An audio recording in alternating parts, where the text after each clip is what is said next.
nicely in question. All right? Gentleman from Makati. Thank you, Mr. President.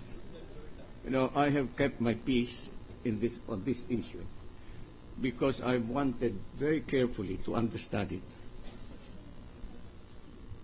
If I understand the sequence, this question arose because I don't know who among the members of the Senate raised the question of the alleged forgery presented by the prosecution by attaching an annex to a pleading they filed.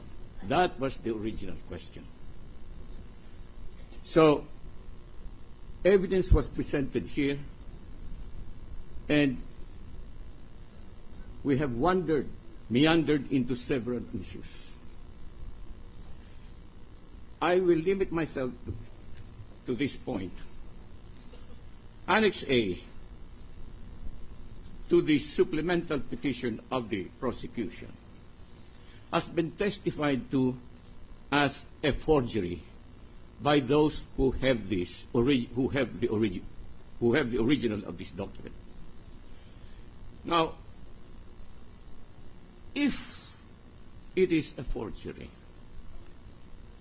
and nobody has yet contested it, how can we proceed on this issue if it is a forgery? A forgery is a forgery. It has no evidentiary value unless you change the whole thing.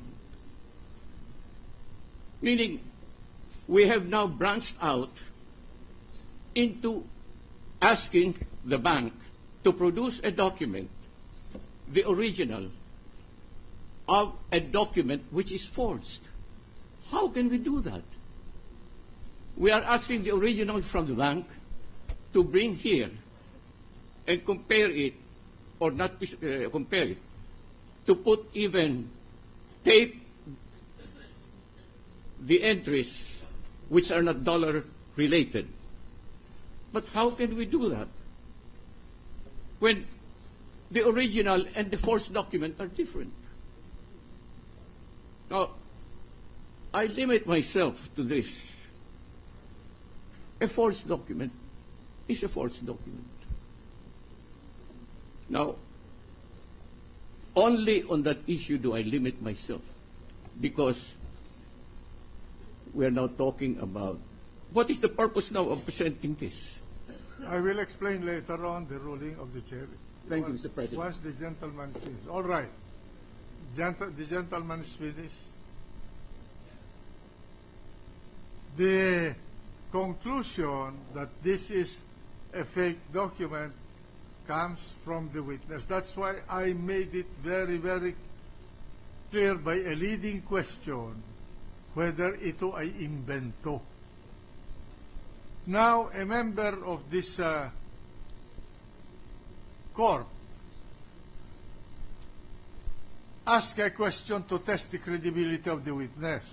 And to test that credibility of the witness, to find out whether indeed the document in question is an invento, is to make a comparison with the original to see where the invento has arisen.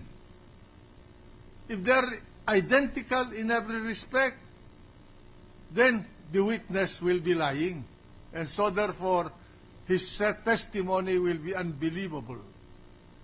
But if the comparison shows that indeed there are substantial differences, then the witness is credible, and we will then consider the document which I categorize as invento as a fake document. To be fair to everybody in this proceeding. That is the only purpose for the comparison, and the only thing that is to be compared is the signature on the peso account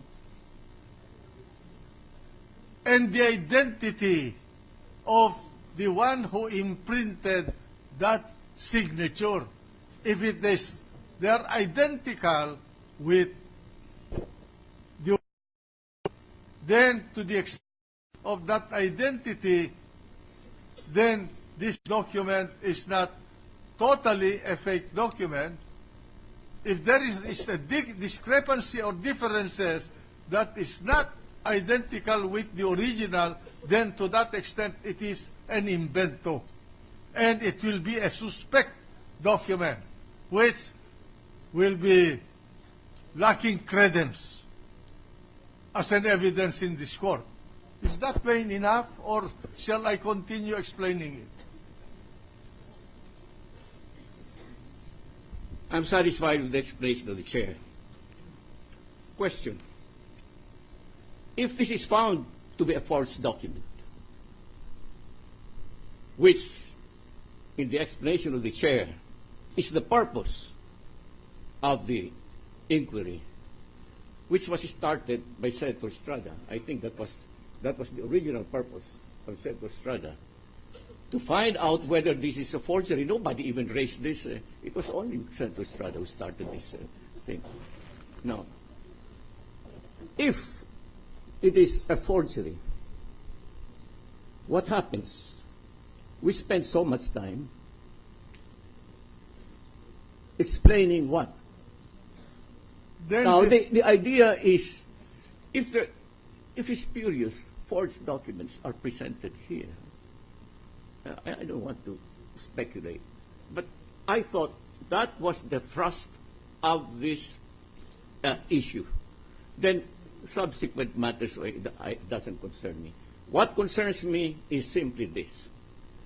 If it is true that it's a forged document, what happens? Thank you. Well, I will answer it. So for the record, if this document is found to be falsified in some respect, then we will determine whether the falsification is substantial enough to exclude this evidence from as an evidence in this case at the proper time, and second, to make those responsible for that alterations responsible for it and to answer for it.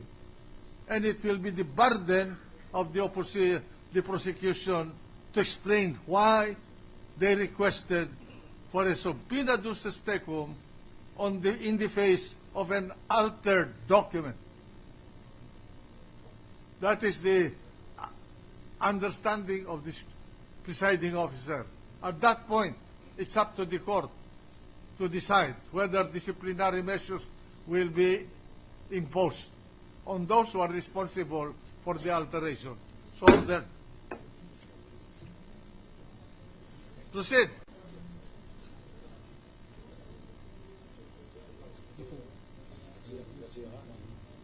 So the witness is ordered to bring the original with all the safeguards to carry out our respect Your Honor, to may the TRO. Mr. President. Yes. Mr. President, may we recognize to ask questions to this witness, Senator Escudero and then Senator Pangilinan. Then afterwards, Senator Osmeña and Senator Legada wish to ask questions Actually, to Ms. Johnson. just a brief manifestation, Mr. President, with your permission. I would just like to make a record and address this to the counsel of Mr. Garcia and to Mr. Garcia as well.